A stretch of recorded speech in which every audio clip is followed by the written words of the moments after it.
Guys, ఇక్కడ climate చూడండి ఎంత చల్లగా ఉందో. నేను మస్కట్ వచ్చి 1.5 ఇయర్ అవుతుంది. సో ఎప్పుడు చలికాలంలో ఇక్కడ ఉండేది చలికాలం, ఎండాకాలం అస్సలు వర్షాలు పడవు. సో చలికాలంలో అయితే డే అంతా ఎండ కాస్తుంది, నైట్ వచ్చేసరికి చల్లగా ఉంటుంది. సరే ఇలా అసలు క్లైమేటే ఉండదు. చూడండి ఎంత బాగుందో, గాలి కూడా చల్లగా భలే ఉందన్నమాట.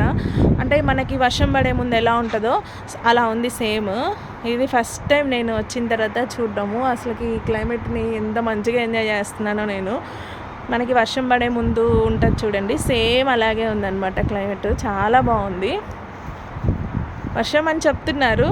రాత్రి అయితే కొంచెం వర్షం పడింది, చుక్కలు అట్లా తుప్పర్లా పడ్డాయి. బట్ ఇప్పుడు పడితే బాగుండు అనుకుంటున్నాను. చల్లటి గాలి భలే ఉంది అసలుకి. చూడండి క్లైమేట్ ఎలా ఉందో అసలుకి.